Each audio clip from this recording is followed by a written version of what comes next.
Come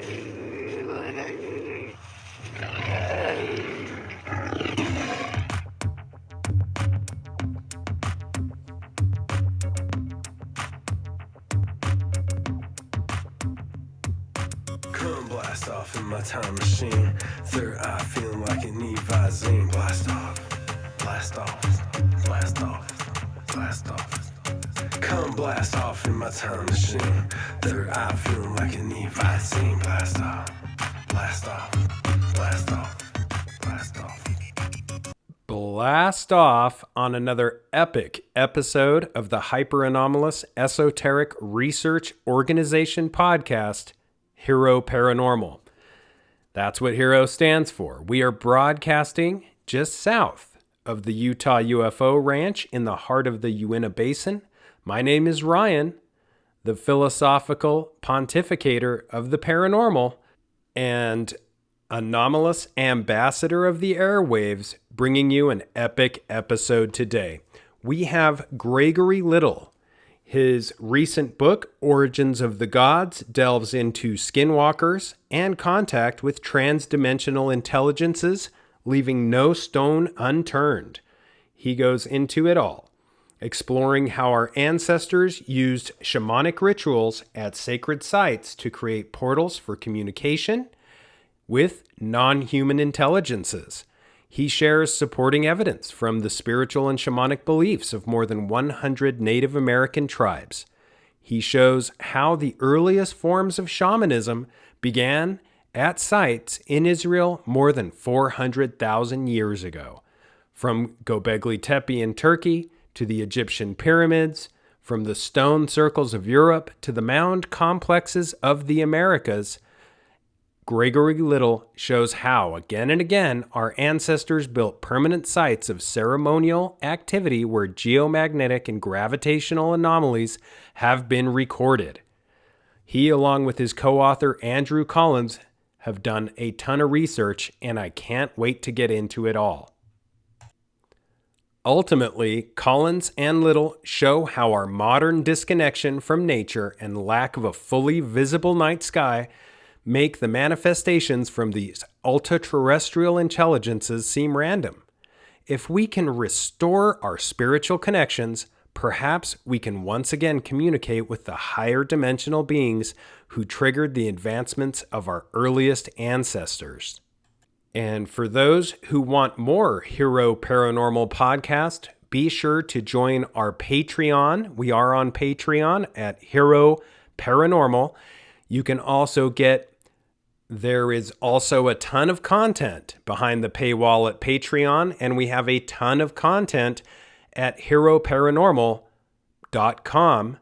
That is through the Podbean app. Please join and support Hero Paranormal Podcast. Well, Gregory Little, welcome to the Hero Paranormal Podcast. Well, thank you, Ryan. It's a pleasure. I think it's the first time I've been on your show, and looking forward to it. We'll see where it goes. Yeah, I'm very interested. I've been wanting to talk to you for quite some time, and I'd like to discuss what kind of brought you down this pathway of investigating and documenting and writing about the fringe areas that you've decided to write about. Well, I am 72 years old, close to 73, so I've been doing this a long, long time, and I can trace back to actually the 1960s. My family moved to Huntsville, Alabama, right after John F. Kennedy was assassinated, and my father went to work at Redstone Arsenal in the early space program, and that was like 1964, 63, 64 when we were there.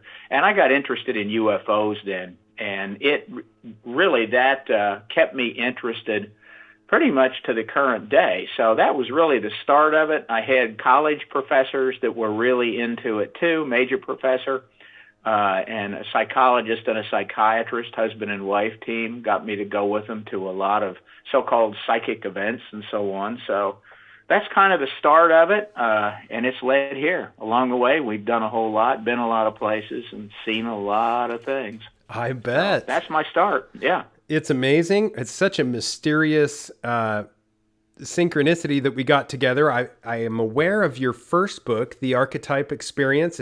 Was that the first book? Am I correct? Yeah, you are correct. That was my very first book. It came out in 1984. And I really like the title, The Archetype Experience, because it really kind of goes into areas that other people tend to avoid, which is resolving the whole situation and the experience. And I like how you use the word archetype. How did you come across using that title? And could you tell our listeners a little bit about that first book? Okay, well, I have actually updated. Well, I haven't updated. We have reprinted that book exactly as it was originally printed, but I've added a lot of new material to it. So how it was a follow-up to Carl Jung's last book. Carl Jung's last book, which came out in the United States in 1961, it came out in Europe in 1959.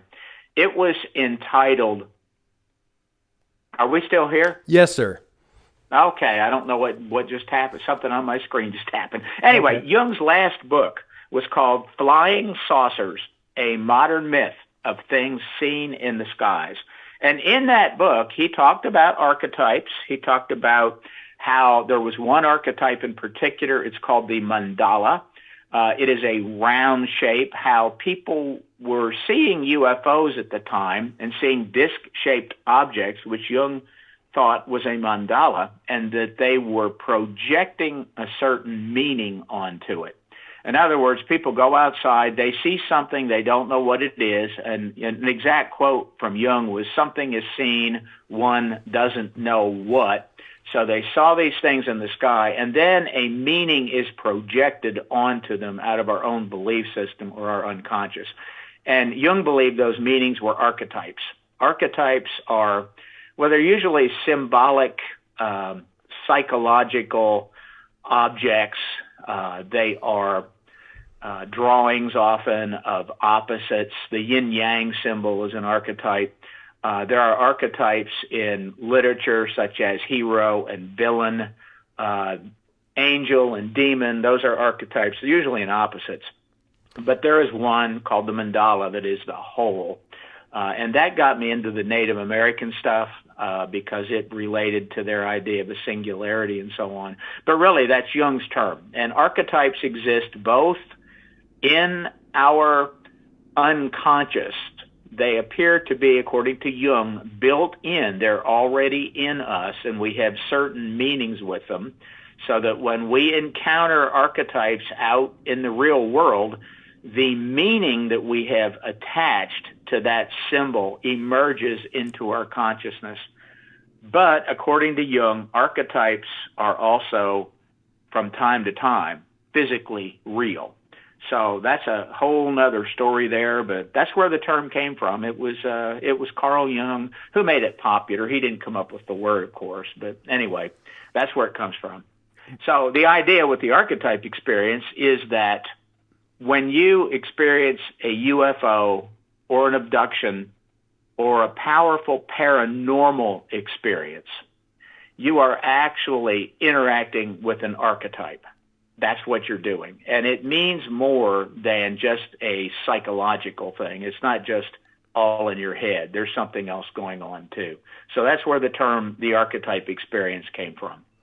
I find this so mesmerizing, and it's so relevant to an area that really interests me, which is the Uinta Basin of Utah. And there were a couple of authors, they've both since passed, and they were researchers and investigators and authors, and they had a book called The Utah UFO Display. They were both religiously inclined, and they were under the impression that when someone observes this, as you mentioned, there is some kind of a connection, and there is some sort of a spiritualism that takes place. Some kind of spiritualism takes place with this paranormal phenomena, and I find that is very relevant to your work as well.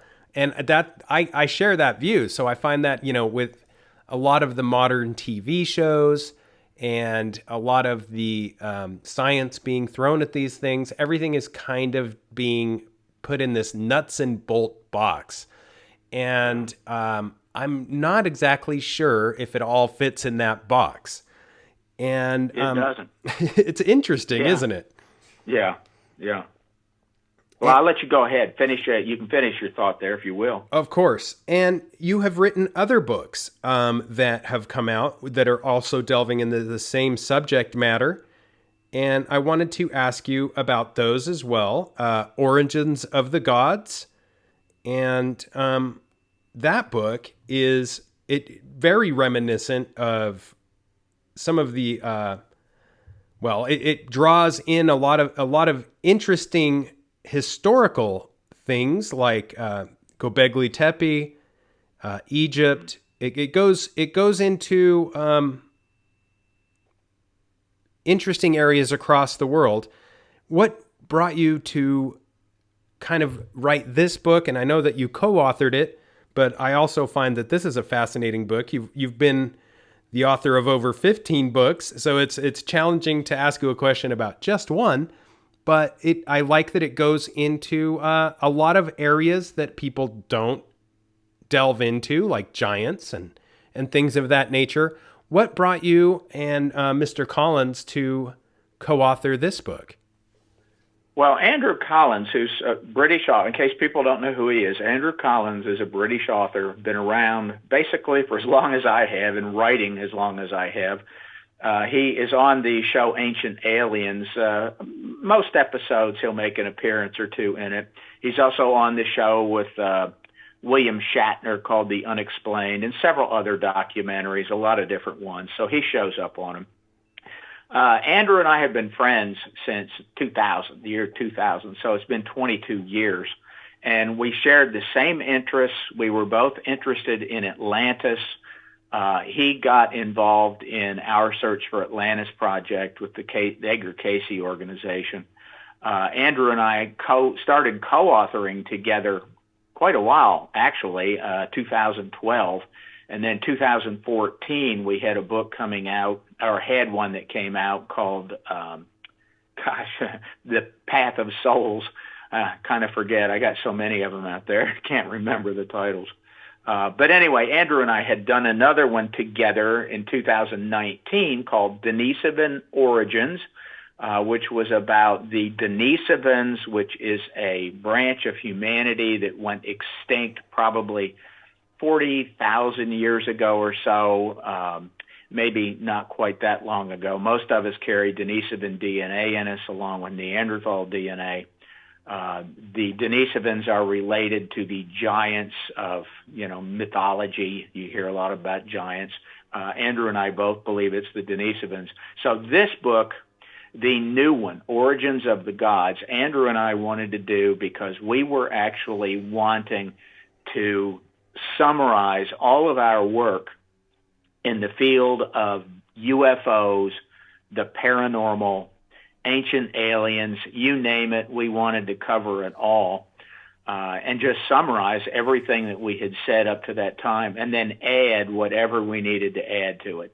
So that's where that book's coming from. It is kind of a different theory about the whole field of the paranormal. When I say it's different, we borrow from many people who we always reference and talk about what they came up with. Everybody from John Keel, Carl Jung is a good example. Andrew pulls from like Hilary Evans in England, several of the others that are big British authors. But we wanted to come up with a summary of it all, and that's what we did. That is what the book Origins of the Gods is about. I summarized it with what I call time beings, T-I-I-M-E. Andrew takes it a bit further. He goes into some interdimensional stuff and calls them N beings, N meaning little n, and it simply means that we don't really know the number of them. They could be any number. It could just be one, or it could be a countless number. But anyway, that's what we decided to do. We actually sent it in. The book was done a couple years ago, but because of the pandemic, it's taken quite a while, about almost 2 years. for it to actually get out into print, into bookstores and so on. So it's been out for 4 or 5 months, I believe, in total.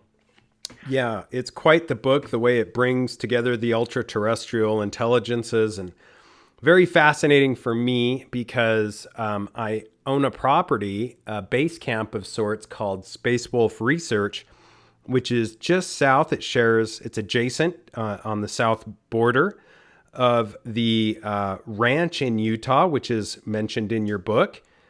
And it really goes into how these portals create a method of contact for otherworldly realms. And I really like that you use the term shamanic transdimensional portals are still active, and you share vivid examples such as the ranch in Utah and Bempton in North England. Could you tell us a little bit about Bempton in North England? This is well, actually, no, that would be Andrew. Andrew would. I have been there. Andrew and I and my wife went on a trip through England, driving trip for about a week, and went to all these sites and filmed a lot of it. But it's all a blur in my mind. That's why we split this up. In both of our books that we've done the last couple of years, I've been the person who talked mostly about the Americas. Mm-hmm. He talked about the rest of the world. That is his area. But I could certainly tell you about the area where you're in. And how close are you to, say, Hovenweep, the site of Hovenweep in Utah? Not too far. Not too far. Okay, we are actually just right there at the south border of the old Utah UFO ranch there, the Bigelow Ranch. We are adjacent on the south side. So let's go into Hovenweep. This is kind of right down my alley. I'd love to hear more. Well, Hovenweep is where the very page 1 of my section, the very first page, we started at Hovenweep because my wife and I had been there 31 years before we visited in 2019 again. And it's a place where we really wanted to go. Hovenweep is I've got to use the word Anasazi, but just so people understand what I'm saying. So Hovenweep are ruins attributed to the Anasazi, who really are the ancestral Puebloan people, because the Puebloan people still exist and are still out there. The tribes are still there. And some of them really don't like the term Anasazi, but it's an Anasazi site. It was abandoned somewhere around 1350 or so. And the interesting thing to me the most interesting thing is that, like a lot of these Puebloan sites, it has a canyon, a very deep canyon that has sides of maybe 150 feet going down into the bottom of the canyon. And it's like a box canyon. But at the base of that canyon, at the very bottom of it, they built a stone tower down in the canyon, and it goes up about 35 to 40 feet. So it's not coming out of the canyon. So the question that I would ask you is, why would you build a tower at the base of a canyon when you're down inside the canyon and your tower doesn't extend outside of the canyon? Why would you do that? What is the point to it? Now, to some extent, that's rhetorical, but do you want to take a shot at what they were doing? To me, being from the outside looking in and not knowing about their culture, it honestly looks as if it is an observation point. Well, it is. You are correct. It is an observation point. They have these little tiny windows, about the size of a brick, a modern brick. That's all the bigger these windows are. And they would sit at different areas in this tower. And by the way, there's no door into this tower. You have to take a ladder up to the top and go through an opening at the top down into it. Mm. So they were observation towers for the movements of the sun and the moon and probably some stars, although that's stars other than the sun, because the sun's a star. But that's a little controversial there. But it's a place where they were doing rituals. And the idea of the rituals is they wanted to connect themselves literally to the ground. They wanted to be grounded. And down in deep earth, the further you get down into the deep earth, the more grounded you get, and the deeper these spiritual experiences tend to be. So that's the point. It's also like all the kivas. You're in an area where there are many kivas at a lot of these ruin sites. A kiva is generally a round structure that has been sunk into the ground. And they're often about 6, 8, 10 feet deep into the ground. They're circular, and people would sit around on actual dirt. You sit on the dirt, and you have bare feet, and you put your bare feet in the dirt. And it is a way to ground yourself. I'm using that term over and over because it is the term that explains it.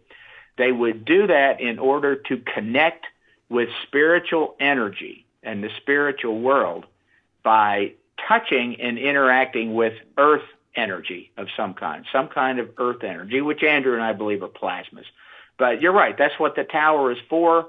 My wife and I went back to that site to try and experience it again 31 years after we were there before.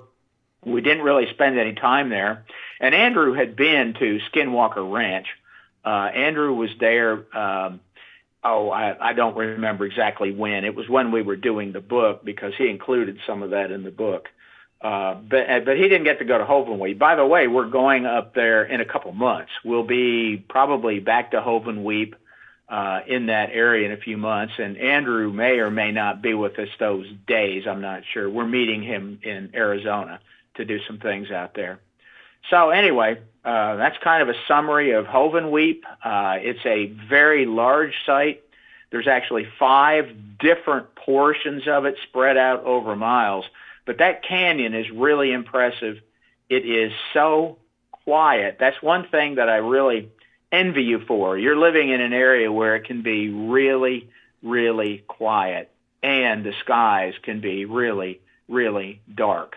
So you have a way that you can connect to these spiritual forces, assuming that they exist and assuming that they're attached to the earth, which I believe. I do believe there is real spiritual energy out there. And it is attached to the earth, although it's everywhere in the universe. And you brought something. Oh gosh, yes. You've brought so many. You're going right down all the things that I'm amazed by. And you brought something up that is very, very important, which is this transient plasma phenomenon and the belief that there is an intelligent plasma hypothesis of these anomalies. And I wanted to ask you that. What do you believe these luminous plasma balls of long duration at low height, these anomalous things that can be observed with anomalous characteristics? You mentioned you believe they are plasma. I do as well, but I wanted to ask what brought you to that theory. Well, actually, if you look at the archetype experience, back in 1984, I wrote a sentence something like this. I strongly suspect that earth energies involving plasmas are the key to understanding the real UFO phenomenon. So I had this back in 1984, and that was based upon research. There have been various researchers publishing in the professional literature on the effects of plasmas and electromagnetic fields on individuals' mental state and experiences. So in particular, one professor in Canada at Laurentian University by the name of Michael Persinger, who I knew, by the way, he died a few years ago. Persinger and I published in the same journals. We referenced each other. We interacted some because we had similar ideas. But Persinger was doing research in laboratories with willing college students where he would focus tiny electromagnetic fields in different areas of individuals' brains as they would sit in a copper-shielded room or a Faraday cage. And the experiences these students had were interesting in that some of them had a typical UFO sighting. Some of them, and now they're sitting in this tiny little copper room in a laboratory. You got to keep that in mind. So they're reporting that they had a UFO sighting. Some of them had abduction experiences. Some of them were visited by the Greys. Some of them had what would be considered contactee experiences, where they're not abducted, but they're just meeting an alien, and the alien is giving them information. Others met angels. Some people claim to meet Jesus, and some actually claim to meet God. And by the time it got to that point, Persinger had developed. So he started in the early 70s doing this, and I believe he was funded through the military, but that's all another story. Mm-hmm. But by the time he got to the in the 1980s, he had put the device into a helmet. So you could put this helmet over your head. He didn't have to attach electrodes to your brain or anything. You just put this helmet over your head, and then you would sit in this comfortable chair, and they would close it off and then do the electromagnetic fields on you. They got to the point where they didn't even need the helmet. But the helmet people dubbed the God helmet, and there were several famous psychologists came in that were interviewed, and all of this got the attention of a number of fundamentalist groups who then went to Laurentian University, picketed the university, forced them to basically have Persinger go into hiding for a while. But it was Persinger. Persinger developed electromagnetic fields that can be thrown out at a long distance. They can literally put words into your head. You will hear words spoken through these. You can also have your choices affected by him. He did this really interesting experiment where students would sit in front of a computer and they'd be given choices, like 3 choices, one example after another. Choose one, choose one, choose one. And by focusing specific electromagnetic fields on the individuals that were making the choices, Persinger could have them choose what he wanted them to choose. So the electromagnetic fields in all of his work, he actually mentioned plasmas quite a lot in his research. He did research on some plasma-based apparitional phenomena, and he published all this in scientific journals. So all of his work, and then stumbling upon all the military publications in this and government publications, which you can't find online. You can't get them in a regular library, but if you go to a government repository library and get access to it, you won't find a card catalog or anything. You'll have to walk around and look. But there are journals in there, military research journals, that contain a lot of information on this. But I have believed for a long time, since the 80s, early 80s, that plasmas were the key to this. And, of course, plasma has been a dirty word in ufology for a long time, when skeptics said, it's just plasmas like ball lightning. But we're not saying it's just like ball lightning. There is something far more profound going on. There are more. These are not just tiny little plasmas we're talking about, plasmas being the fourth state of matter, which we probably ought to define in a minute. But anyway, we're talking about very powerful energy forms that interact with us, create an electromagnetic shell around them, which I call an interaction sphere, because when you get inside of that shell that they form, they begin interacting with you consciously and pulling information from you. And I believe that their behavior and whatever happens after you get in that interaction shell is created by them reading your expectations, reading your beliefs, and then they conform to it, which sounds really bizarre. But that goes on all the time in real life too. We read other people's behavior and then conform ours to whatever information we might get from people. So I'm all over the place there. I'll let you go ahead and get me back on track here. Oh my gosh. You may think you're all over the place, but Mr. Little, you're actually right on target. At Space Wolf Research, the space camp in Utah, where we basically try to interact with these anomalies, we are very, very deeply associated with and passionately involved with the God helmet and, for example, the Anja lamp. These are things that are utilized to kind of make that interaction between human consciousness and this transdimensional intelligence. And interestingly, you also mentioned the Faraday cage, which I find is very remarkable. We have placed just a simple steel container, a 40-foot, 8,700-pound steel container that is serves basically a cheap way to serve that same purpose. It works. Yeah, they work. And it does seem, as if this explains some sort of, it combines with the observer and they become almost in an altered state of consciousness with these natural forces. And something very interesting which has taken place recently is that we have, for lack of a better word, had this 80, and I have not come forward with this, but I have to, given all the points that you're hitting. All right. We had this 8,700 pound container mysteriously moved, and this is an area, I mean, there's cameras everywhere constantly recording. The cameras went down, and this 8,700 pound container basically was moved, elevated, and went from a east to west facing direction to a north to south facing direction. And this not only fascinated us, but also it is fairly impossible. The electromagnetic frequencies and other radiation levels and such are just at the point where they're going down now. This happened a little while ago.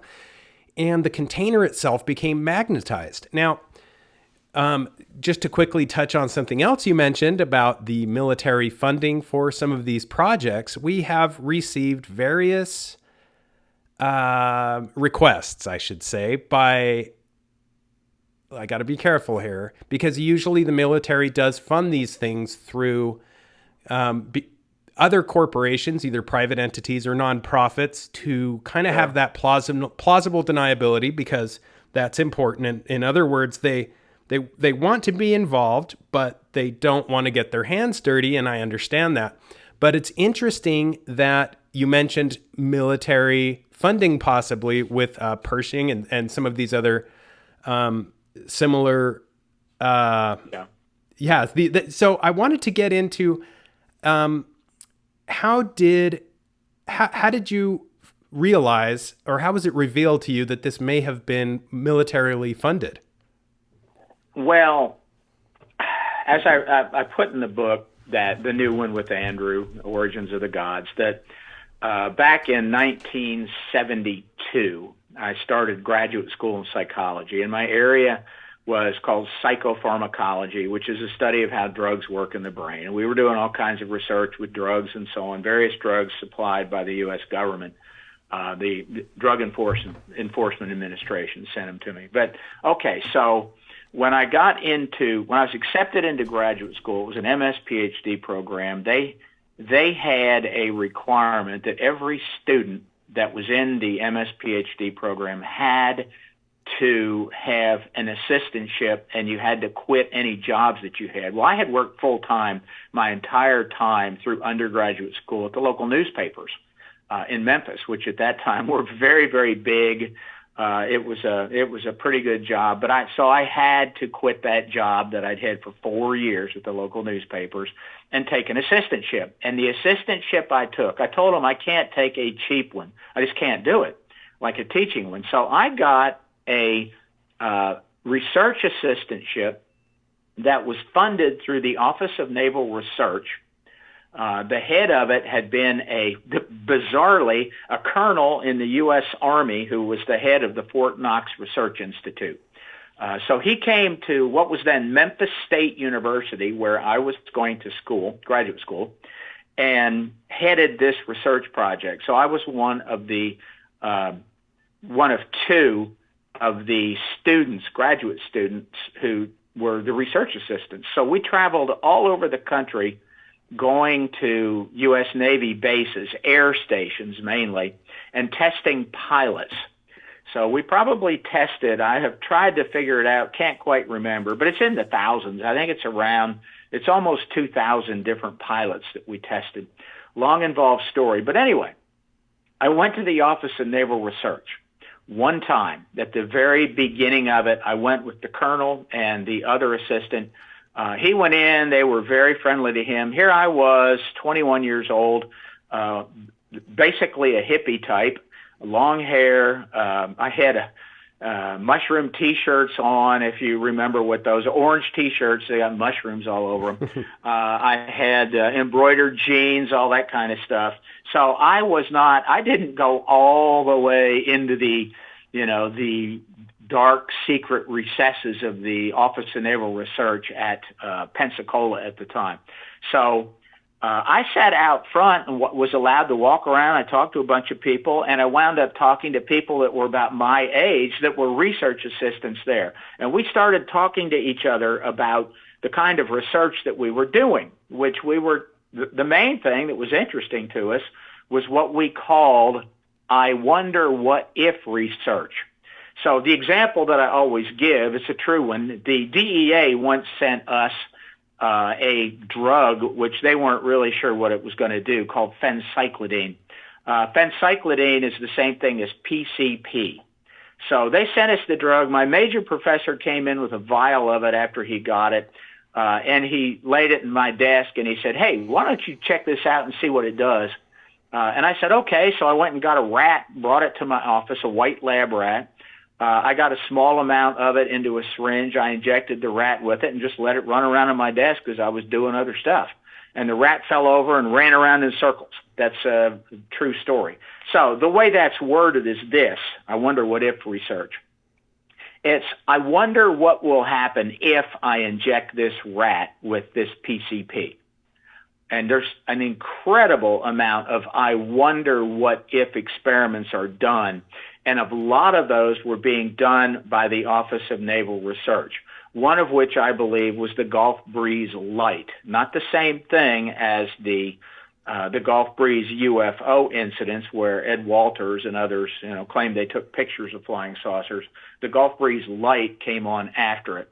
And my wife and I went to see the Gulf Breeze Light. I believe the year was 1991 when we went and saw it. It had appeared 9 straight nights. We did see it, got pictures of it, but everybody there knew what time it was going to appear. They knew where it was going to appear, and they were able to tell me exactly what it was going to do in the 90 seconds that it was visible. There were 104 people there, and when I saw it and listened to the people, got a photo of it, and it did exactly what they told me it was going to do. And it really was quite impressive display, but I immediately started turning around, looking at the 104 people there, because I counted them, and I was thinking there's got to be somebody here from the Office of Naval Research with a clipboard, probably 2 or 3 of them, and they are doing an experiment to see how people are reacting to this thing. So that is an example of what I believe was one of their early studies. What they were, the reason that I was certain it was the Office of Naval Research is the light was appearing over Eglin Air Force Base, which is where the ONR station was at the time. And I knew by finding their research published in the government archives, and they weren't published. The Navy and the military don't directly publish it. It is researchers. You're right. Researchers get grants from them to do very specific things. And each researcher works kind of in a bubble and is not aware of what everyone else is doing. So it's like different aspects of the same sort of research project are partialed out to different researchers bit by bit. So nobody out there gets to see the complete picture. And you can even get those government documents and read them, and in the references, they'll often say, refer to grant and then a long number with letters and so on. That's what you'll see, but you have no access to that. So it's stuck on a shelf somewhere you'll never see. But that is how I became aware that they were working on plasmas, that they had basically from what they had done in the UFO field, studying the UFO field, they had been developing plasma-based technology as weapons, as decoys, as ways to control people. And there is a long list of devices that the Navy and the Army have developed in in cooperation with lots and lots of researchers like Michael Persinger, because they have everything Persinger developed in the years while he was alive is now being used somewhere by the U.S. Navy, everything. So that's how I knew that these people were being funded by the government, not necessarily as a military project, because the people doing the research didn't really know exactly where the money was coming from or what it was. They just didn't know. Such a vivid explanation and such a good way to explain it all, because it does seem like a lot of this is lost in translation. In the book American Cosmic by Diana Pasolka, I don't know if you've read that book, there is an interesting character named Tyler who is a very real person. And it is interesting that he is kind of attributed with deriving or tapping into a bunch of creative ideas and bringing them to tangible function. And the process by which this is consummated is kind of impossible to accomplish. He accomplishes these impossible feats, and he could not exactly document or describe the process with which they were gained. And a lot of this is due to this type of research that seems to be somewhat fringe. Interestingly, you mentioned these plasma intelligences and the government, and a researcher that I've been in contact with for a very long time, Mr. Jacques Vallée, I remember him telling me of a situation, a scenario. I can't go into all of the details, but he did say that he had a bag placed on his head and he was taken into one of these labs, and he purported to see something that he had never seen before, which seemed intelligent. It was floating and very much would fall into this realm of phenomenon. So someone capable of understanding this, such as Jacques, was, again, as you said, this is very compartmentalized. He was told, you're not here for that. You're here for this, to work on this, when they reached out to him. And it was another specific task, which has to be infuriating as a researcher. But I find that these intrepid researchers and investigators, as long as they know they're working on capturing the mystery somewhat, they play ball, and it's informative. But I think that's very impressive that connection is made between these actually being utilized in some way, shape, or form, especially given the fact that we have since declassified information relating to Utah and the Uinta Basin, such as the Advanced Aerospace Weapons System Applications Program, the Advanced Aerospace Threat Identification Program, ATIP. These are U.S. government programs, and it does seem as if there is very cryptic involvement.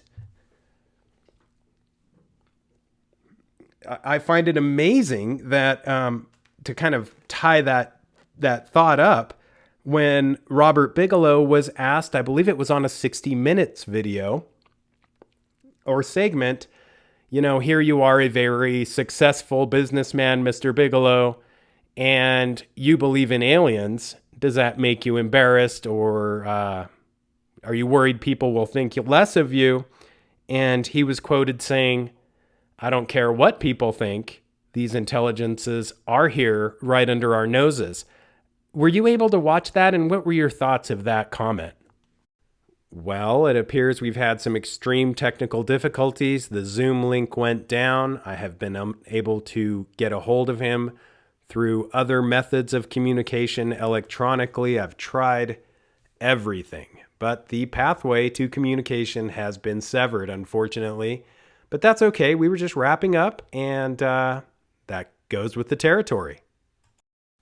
Well, something interesting has occurred, as sometimes happens when discussing these topics. We've run into some extreme technical difficulties.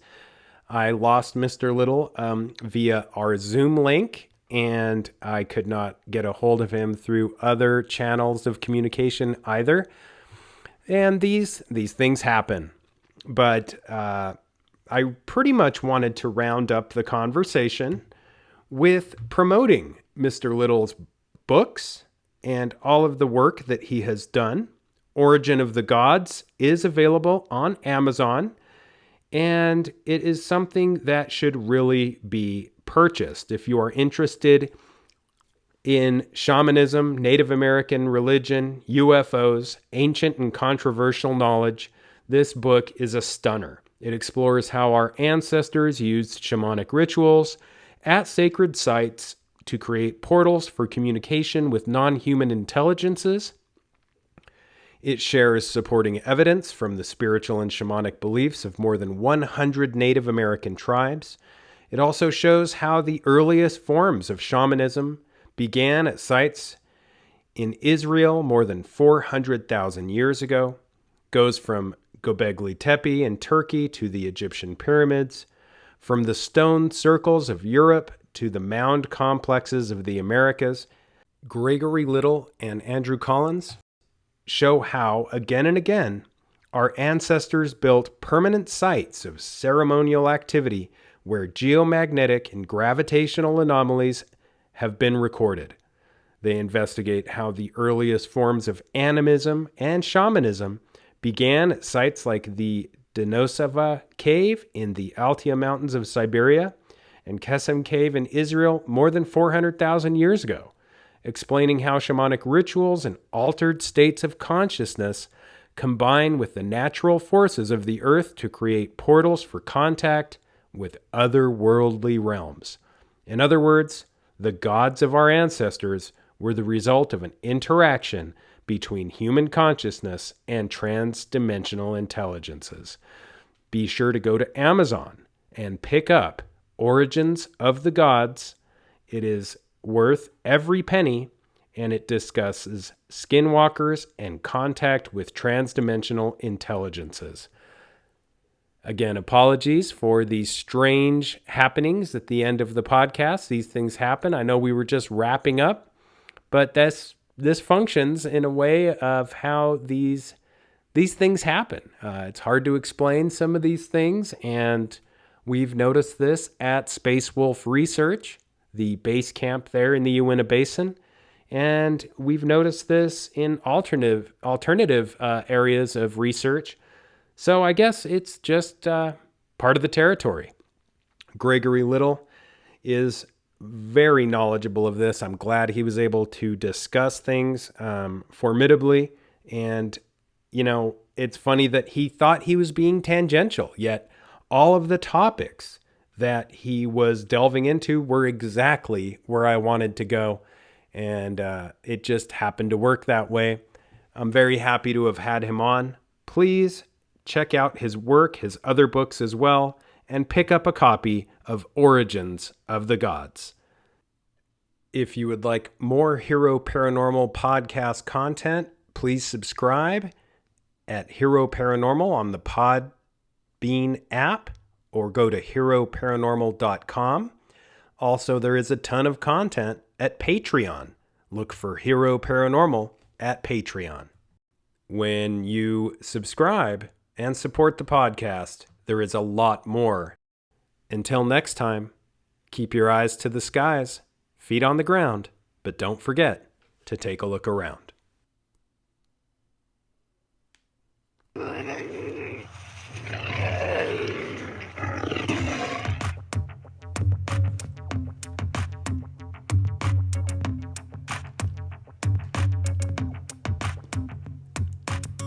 Blast off in my time machine. Third eye feeling like an Evazine. Blast off, blast off, blast off, blast off. Come blast off in my time machine. Third eye feeling like an Evazine. Blast off, blast off, blast off.